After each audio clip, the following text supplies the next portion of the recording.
36페이지 하겠습니다. 36페이지 4번에 간주취득 있죠? 거기. 간주취득은 이 말 그대로 뭐예요? 취득을 안 했는데 취득으로 간주한다. 말 그대로입니다. 그죠? 그러니까 실질적 취득은 아니라는 거죠. 근데 이가 과세표준 물어볼 때 시험에 굉장히 많이 나온 내용 중에 하나입니다. 그래서 이게 있죠? 건축물, 건축, 개수 등은 뭘 과표로 한다? 증가한가액. 그죠? 그러니까 항상 개수나 이런 것들은 간주는 취득, 증가만큼을 취득으로 간주해서 얘가 과표가 되는데 여기서 조심할 거는 신축하고 재축은 재배 그랬죠. 이게 무슨 얘기예요? 얘는 무슨 취득으로 본다? 원시 취득으로 봅니다. 그러니까 얘는 항상 이 내용을 잘 기억하셔야 돼요. 이게 가로 안에 나올 때 대충 넘어가면 안 되고 얘는 원시이기 때문에 증가된 금액이 과표가 아닌 거죠. 그러니까 신재축은 거기에 들어간 전체 비용이 과표가 되겠죠. 자, 이렇게 보시면 되고요. 근데 시험에 이제 간주취득 제일 많이 나오는 건 뭐예요? 이거죠. 지목변경. 자, 얘도 간주취득인데 얘가 부동산이고요. 거기다 지목을 변경해서 가액이 증가되면 그럼 얘도 과표가 뭐겠어요? 증가한 가액이죠. 똑같아요. 증가한 가액. 근데 얘가 이제 이것만 있으면 시험에 잘 안 내겠죠. 근데 얘가 이제 다른 내용이 있는 거죠. 자, 이렇게 돼 있죠. 예를 들면 써놓고 보면 이렇게 돼 있죠. 얘가 부동산 이제 논밭을 가지고 있다가 지목을 이렇게 변경한다 했죠. 변경해서 바뀌었어요. 그럼 가액이 증가됐죠. 이렇게 해서 1,000만 원 들어가지고 증가해서 3,000 증가됐다. 그럼 증가된 금액이 얼마예요? 3,000. 그럼 얘가 과표라는 뜻입니다. 근데 이 3,000은 어떻게 구한 건가요? 4,000에 1,000만 원 뺀 거죠. 그죠? 얘 거래 금액이 있습니까? 없습니까? 없죠. 얘는 거래한 게 아니잖아요. 그러니까 실제 매매 금액은 아닌 거지. 그 얘는 뭐예요? 공시가격을 말합니다. 즉 뭐? 시가표준액을 말해요. 시가표. 공시가격. 얘는 왜냐면 매매 가격은 없지만 공시가격은 있을 거 아니에요? 그래서 4,000에 1,000 뺐는데 이거를 이제 표현할 때 단순하게 나오면 증가한 금액이 있는데 얘를 좀 더 저기 깊이 나오면 어떻게 나와요? 지목 변경 후 시가표준액에서 변경 전 시가표준액을 뺀 금액이다. 이렇게 나올 수 있습니다. 그게 이 얘기죠. 변경 후 시가표준액, 변경 전 시가 이렇게 나올 수 있다는 거. 그러니까 요것만 딱 외우면 안 되고 여기까지 개념을 이해를 하셔야 됩니다. 자, 여기서 더 중요한 건 요 지목 변경에 들어간 비용이 법인 장부나 판결문으로 입증이라고 나오면 그냥 무조건 뭐다? 과표는? 자, 이거는 조심하실 게 이 증가한 가액하고 이 비용이 입증됐을 때 이 비용하고 전혀 다른 얘기입니다. 얘는 서로 관계가 없어요. 그러니까 그냥 지목 변경 그럼 증가한 가액 그럼 끝이고 만약에 판결문 법인 장부로 입증이란 말 나오면 얘네하고 전혀 관계없이 그냥 뭐예요? 그냥 비용 자체 얘가 답이에요. 그래서 이건 계속 말씀드리죠. 이거 하는 데마다 계속 얘기하는데 여전히 헷갈립니다. 이렇게 하고 수업하고 오후에 시험을 보잖아요. 또 틀려. 이해가 안 가요. 이걸. 왜 이게 별개라니까 서로 상관없다니까. 근데 시험 문제 어떻게 내요? 뭐 비용 입증되면 그 증가한 금액에서 그 비용을 더한다 뺀다 이런 식으로 되거든요. 아니라니까요. 그냥 입증 그럼 비용이 답이고 이거 아니고 그냥 나오면 증가한 가액이 이게 끝이라니까. 서로 관계 전혀 없습니다. 이 틀리면 안 됩니다. 이런 건. 그죠? 이런 거 틀리면 답 없는 거예요. 뻔한 거 서로 관계없는데 외워놓고 섞였는데 막 답을 고르고 틀려버리면 답이 없는 거지. 그죠? 정확하게 기억을 하셔야 됩니다. 그래서 증가한 금액인데 이렇게 표현하기도 하고 그 다음에 비용 입증 그럼 무조건 뭐다? 그 비용으로 한다. 이게 끝이라는 거 서로 관계없다는 얘기를 꼭 기억하셔야 됩니다. 보시면 돼요. 그럼 이제 안분이란 말이 있습니다. 자, 우리가 안분이라는 건 뭐냐면 뭔가를 구분이 안 될 때 일정한 어떤 조건, 기준을 가지고 비율에 따라 나누는 걸 뭐라고 그래요? 안분이라고 그래요.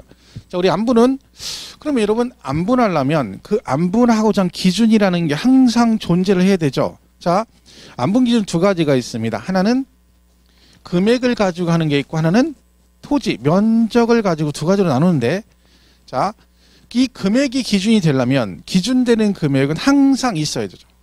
어떤 때는 있고 어떤 때는 없어. 있으면 안분하고 없으면 안 하고 그러면 안 되잖아요. 그죠? 그럼 이 금액 항상 모든 부동산에 항상 있는 금액은 뭐다? 공시가격이죠. 공시가격은 다 있잖아요. 그죠? 그럼 이 공시가격을 기준으로 안분합니다. 이때 공시가격을 부를 때 우리 국세는 뭐라고 부른다 했죠? 기준 시가라 부르고 지방세는 시가 표준액이라고 부릅니다. 같은 말입니다. 용어만 다르게 표현하는 거죠. 그럼 이때 이 토지의 공시 가격은 뭐다? 토지는 무슨 가격을 공시한다? 개별 공시지가. 그러니까 개별 땅 하나하나 필지별의 가격대를 공시한다는 얘기죠. 주택은 단독주택은 그 주택 하나하나의 주택의 가격을 공시하죠. 왜? 주택이 다 서로 다르니까, 그죠? 근데 공동주택은 가치대 있으니 한꺼번에 해서 공동주택 가격 이렇게 공시합니다. 그래서 요거를 우리가 뭐라고 불러요? 공시가격이라고 부릅니다. 공시가격. 그러면 토지의 재산세에서 이런 게 나옵니다. 미리 한번 해보면 재산세에서 재산세 과표는 과세표는 이거거든요. 시가표준에 여기다가 공정시장, 그러니까 토건주, 토지, 건축물, 주택은 공정시장 이런 말이 있어요. 그러면 토지분 재산세의 과표는 시가표준액의 공정시장가의 비율 이렇게 돼 있거든요. 토지분 재산세 과세표준은 개별 공시지가의 공정시장가의 비율을 곱한다. OX. 토지분 재산세 과세표준은 개별 공시지가의 공정시장가의 비율을 곱한다. OX.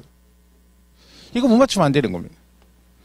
그러니까 이거를 지금 알고 있잖아요. 금방 얘가 공시가격이라 했잖아요. 근데 이 공시가격을 뭐라고 부른다고요? 국세는 기준시가, 지방세는 시가표준이에요. 그럼 결론은 토지의 공시가격은 개별 공시지가고 이거를 지방세에서는 뭐라고 그런다? 시가표준이네 그런다니까. 그렇잖아요. 그러면 여기서 토지분 재산세 과표는 시가표준에 곱하기 공정 그랬잖아요. 그럼 이 토지의 시가표준이 뭐예요? 개별 공시지가잖아. 그럼 시험 문제가 개별 공시지가의 공정 이것도 맞는 얘기지. 근데 이거를 근데 구분을 못 해가지고 공시가격이 뭐냐면 이렇게 대답을 해요. 그렇죠? 그리고 그다음에 국세는 얘를 뭐라고 부르는데 기준시가, 지방세는 시가 표준이 그런데요. 말해놓고 나중에 이 문제를 풀어요. 이런 것들이 문제가 되는 거지, 그죠?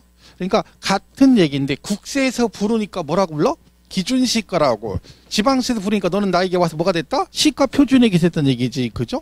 누가 부르냐에 따라서 얘가 기준시가도 되고 시가 표준액도 된다 그런 뜻입니다, 그죠? 옛날에 우리 김준수님의 꽃에 보면 너는 뭐 너 어떻게 부르니까 나한테 와서 뭐 꽃이 되었다 어쩌고 하는 거 있잖아요. 학교 다닐 때 그런 거 한두 개씩 외웠죠. 연애할 때 시험 먹으려고. 그죠? 쓸데없는 시 하나 외워가지고, 그죠? 진달래꽃 같은 건 다 외우고 있죠. 나보기가 역겨워 가실 때는 말없이 고이분에 드리오리다.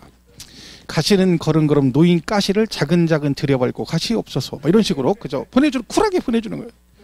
그죠? 님은 갔습니다. 아, 나의 사랑한 님은 갔습니다. 그러나 나는 보내지 않았습니다. 지가 갔습니다. 그 인간은 붙잡아도 가린 건이었습니다. 뭐 이런 식으로 뭐, 그죠? 그냥 시 정도는 뭐 한두 개씩 외워가지고, 그죠? 자, 그래서 이 같은 의미란 말 잘 기억하셔야 돼요. 요런 데서 2% 부족해서 문제를 틀리는 거예요. 알고 있는데 매치를 잘 하셔야 돼요. 이제 지금은 2%가 부족하면 안 돼요. 그 2%를 채워야지 2% 부족하면 떨어지는 거예요, 이제부터는. 그죠? 그러니까 본인이 이게 정확하게 개념이 안 쓴다 그러면 정리를 하셔야 됩니다. 그러니까 수업을 듣고 문제를 푸는 이유가 뭐라겠어요? 내가 뭐가 부족한지를 파악하는 거예요. 그죠? 근데 본인이 알거든요. 본인이 나 이거 이해 못해요. 그럼 그걸 메꿔야 되는데 알고 그냥 넘어가는 거예요.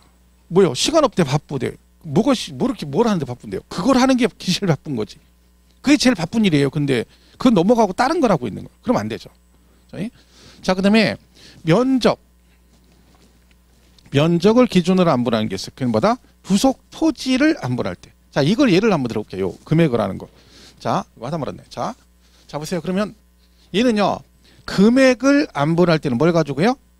금액을 기준으로 합니다. 그러니까 어떤 금액을 나눈데 비율에 따라 그럼 얘도 같이 금액 기준을 가지고 안분합니다. 자, 그래서 요게 이제 여기저기 섞여 있는데 보시면 이런 게 있죠. 일괄취득 10억짜리 상가를 10억에 취득했다. 그럼 우리 취득할 때 어떻게 해요? 건축물, 토지 나눠서 얘 얼마, 토탈 10억 이렇게 안 하죠. 그래서 어떻게 해요? 통키로 10억 이렇게 취득하거든요, 보통. 근데 취득세 신고할 때는 건축물 가격과 토지 가격을 구분해서 신고를 해줘야 됩니다. 근데 살 때 어떻게 샀어요? 일괄로 취득했죠. 그러면 요 10억을 건축물 토지 가격으로 나눠야죠. 근데 구분이 안 돼 있잖아. 그럼 뭐 하셔야 돼? 안분해야죠. 뭘 가지고 안분할까요? 이같이 뭘 안분하고자 하는 거야? 금액을 안분하고자 하는 거죠? 그럼 얘도 뭘 가지고 가야 돼요? 금액을 안분할 때는 금액을 기준. 이때 금액은 뭐다? 지방세, 취득세니까 뭐라고 해야 돼요? 공시가격인데 뭐라고요? 시가 표준액 비율로 나누어서 이렇게 되는 거죠. 그죠? 이렇게 되는 거죠. 이거 경기도하고 충청남도에 걸쳐 임야인데 똑같죠? 700이 시되겠다. 자, 임야를 이렇게 한 필지가 넓어가지고 시도 경계에 걸친 걸 샀어요. 취득세대죠. 자, 이때 취득세를 어디다 내느냐? 이것도 걸쳐 있는데 얘는 나눠냅니다. 일부는 경기도, 일부는 어디? 충청남도에다 내야 됩니다. 자, 근데 한꺼번에 샀잖아요? 그럼 얘도 뭐 하셔야 돼? 안불해야죠. 뭘 가져갈까요? 응? 아니, 이게 지금 뭘 안불하는 거예요? 똑같잖아요. 10억이라는 금액을 안불하는 거잖아. 금액 안불할 땐 얘도 뭘 한다고? 그쵸. 금액을 기준으로. 그럼 얘도 취득세니까 뭐라고 해야 돼? 시가 표준액 그랬는데 이거를 갖다가 왠지 면적이 걸쳐 있으니까 면적 비율로 맞았대. 그러면 안 됩니다. 이걸 안불하는 거잖아. 얘도 금액. 얘도 금액이잖아. 금액 안불할 땐 무조건 뭐라고요? 금액 비율로 간다. 이렇게 기억을 하셔야 됩니다.